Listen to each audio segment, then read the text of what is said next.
1 €. Avec cette pièce, je fais pas grand chose en France. Mais il suffit de s'aventurer sur d'autres continents pour pouvoir goûter à tout plein de spécialités avec cette même pièce de 1 €. J'ai voyagé dans de nombreux pays et goûté à des gastronomies variées à travers le monde. Dans chaque pays, j'ai relevé le défi de manger pour 1 € ou même moins parfois et de vous partager ce challenge. Et les spécialités que j'ai pu goûter au cours de mes explorations sont souvent de la nourriture de rue traditionnelle que je déniche dans des marchés peuplés de locaux en marge des sentiers touristiques. La découverte de nouvelles saveurs et de nouveaux plats est un voyage sensoriel qui permet de s'immerger un peu plus dans la culture d'un pays. Aujourd'hui, partons à la découverte des spécialités qu'il est possible de trouver dans 6 pays que j'ai eu l'occasion d'explorer. Commençons par aller faire un tour du côté des spécialités culinaires marocaines. J'ai beaucoup voyagé au Maroc et des spécialités j'en ai goûté beaucoup, vraiment beaucoup. L'une de mes préférées est un plat populaire dans tout le pays qui se mange au petit déjeuner accompagné de pain et d'huile. Une spécialité que tu trouveras pour quelques dirhams seulement. C'est évidemment une bissara. La bissara, c'est une purée de fèves. C'est une texture qui est entre la purée et la soupe à base de fèves, de cumin, d'huile d'olive et on mange ça généralement avec du pain. Ici, la bissara coûte 8 dirhams, donc environ 80 centimes. En parlant d'argent, parlons de la néobanque Bunq qui est le sponsor de cette vidéo. Si j'utilise Bunq quand je suis en voyage, c'est parce que c'est une solution qui répond à tous mes besoins quand je suis à l'étranger et à commencer par la possibilité de faire des retraits sans frais en distributeur, contrairement aux banques traditionnelles qui généralement appliquent des frais de change. Avec Bunq, les seuls frais qui peuvent être appliqués sont les frais de la banque locale et c'est le cas seulement dans certaines banques et dans certains pays. Mais dans la majorité des destinations que j'ai pu faire, je n'ai eu aucun frais puisque Bunq applique le taux de change réel. Depuis ce matin, j'ai envie d'une bissara parce qu'en fait, mon hôtel est juste au-dessus. Et pendant toute la soirée d'hier et la matinée d'aujourd'hui, ça sentait très fort la bissara, ça sentait vraiment bon. En plus, ça fait longtemps que j'en ai pas mangé. Alors en général, elle est faite à base de fèves ou de pois cassés. Là, c'est une bissara à base de fèves. Elle est systématiquement servie avec du pain parce qu'en fait, tu la manges comme ça, en trempant le pain à l'intérieur. Je pense que c'est vraiment l'une des meilleures que j'ai eu l'occasion de goûter. Elle est très très bonne. On se retrouve sur le continent américain et plus précisément au Mexique. Ici, je me suis régalée de plein de spécialités à tout petit prix, épicées, bien relevées et surtout délicieuses. Ça, c'est typiquement le genre d'endroit où j'adore manger. Il n'y a que des locaux qui mangent ici et ils font tout sur place. Tu peux les voir cuisiner et c'est super intéressant et généralement, c'est bien meilleur.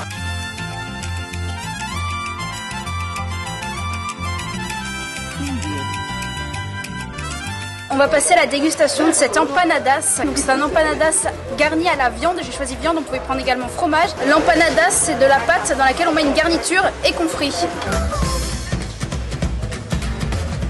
Il est très bon, très croustillant. Alors la viande n'a pas énormément de goût, mais ce qui apporte vraiment le goût, c'est la sauce salsa. Bon bah je valide complètement cette empanadas pour 12 pesos. Retenez une chose, si vous partez en voyage, allez manger là où mangent les locaux. N'allez pas dans les trucs à touristes, c'est vraiment ce qu'il y a de meilleur. Direction le Cambodge. Le Cambodge est sûrement le pays d'Asie qui m'a le plus marqué jusqu'ici, de par ses spécialités particulières, de mon point de vue bien sûr, des œufs fécondés en passant par les tarentules ou même le délicieux hammock. J'ai pris plaisir au Cambodge à vagabonder et explorer les moindres recoins des marchés les plus reculés et traditionnels à la recherche de spécialités culinaires cambodgiennes originales. La spécialité que je vais tester, c'est la crêpe cambodgienne. What is the name? Bánh khao. Bánh chao. Yeah, very good. Bánh Ok, khao. donc ça s'appelle bánh chao. C'est la crêpe cambodgienne. Elle est garnie de pousses de soja et de poisson. C'est servi avec un peu de verdure. Donc on a de la salade, des concombres. Et ça, je sais pas du tout ce que c'est. Et on a également une petite sauce qui sent, je crois, la cacahuète. Ça a l'air bon. C'est parti pour la dégustation. La crêpe est hyper croustillante. Je pense que ça se trempe dans la sauce.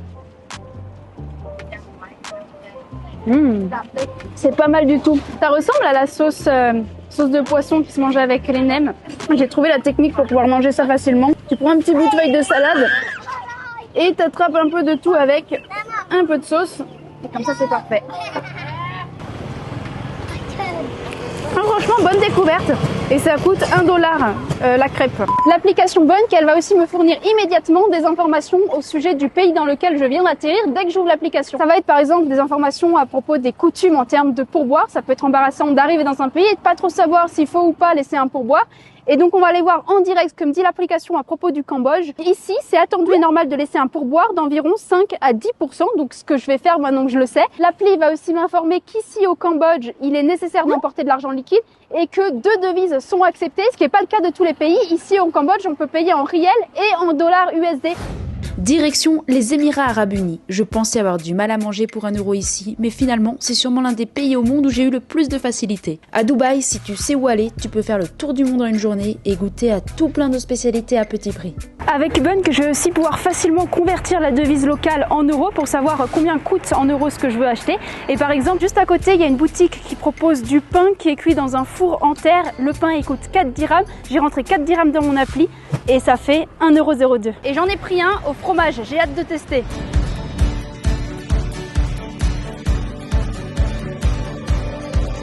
Voilà à quoi ça ressemble. Donc c'est un pain qui a été cuit d'une manière assez spéciale dans une sorte de gros chaudron. Et à l'intérieur normalement il y a du fromage puisque j'ai choisi le pain au fromage. Ça ressemble à du fromage du type vache qui rit. Bon appétit. Donc ça a le goût du cheese naan. On sent que c'est du pain qui a été fait à l'instant, qu'il est encore tout frais, tout chaud. C'est vraiment très très bon.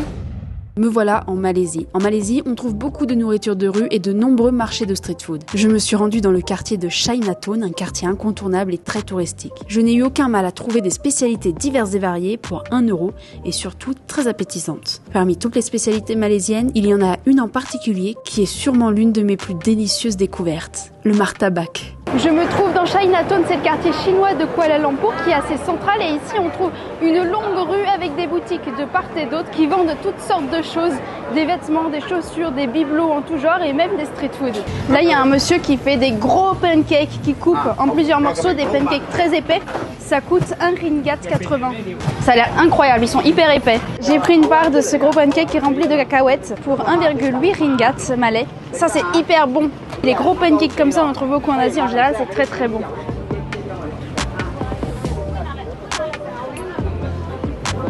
C'est excellent. Il est tellement moelleux. Je pense que c'est un pancake à la farine de riz.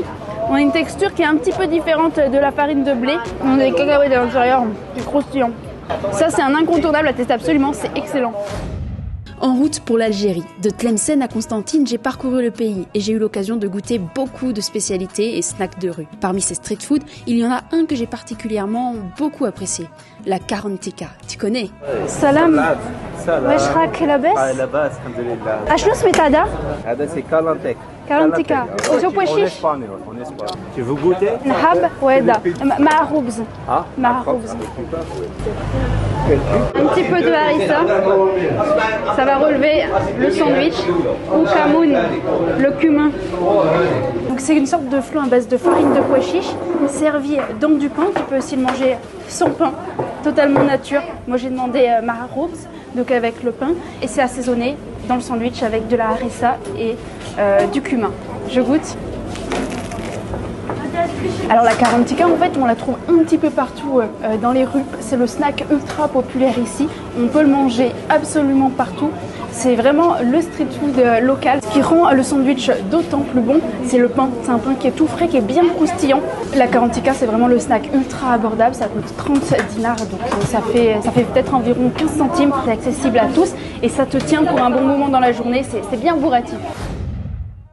Avec Bunk, j'ai aussi une assurance voyage intégrée qui est mondiale, donc qui est valable pour toutes les destinations et qui inclut également l'assurance auto. Je ne pars jamais sans assurance car le moindre problème peut très vite coûter très très cher. Et pour certaines destinations, et notamment l'Algérie, l'assurance elle est obligatoire pour obtenir le visa. Il faudra joindre une attestation d'assurance à son dossier de demande de visa. Donc en avoir une inclus avec sa carte bancaire, c'est vraiment pratique.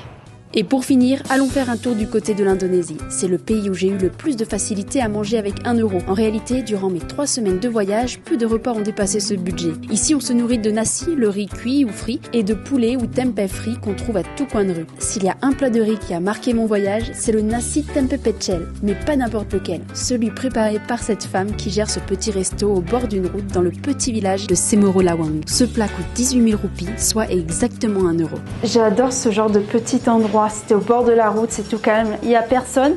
Il y a une carte avec pas mal de spécialités. Thank you. Nasi tempeh. En fait, le tempeh, c'est des graines de soja fermentées et frites. Ça ressemble à ça. C'est servi avec du riz, des sortes de petits crackers comme ça, de cacahuètes, baignés à la base de cacahuètes frites, et une sauce à la cacahuète. Ça a l'air excellent. J'ai trop hâte de goûter ce plat. La sauce est très très bonne. Très bon rapport qualité-prix.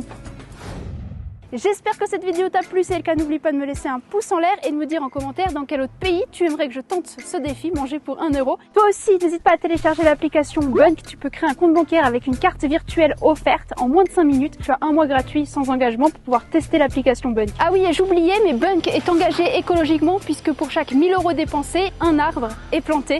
Donc chaque petite dépense du quotidien a un impact sur la planète. Et on se retrouve très vite dans un prochain épisode. À bientôt!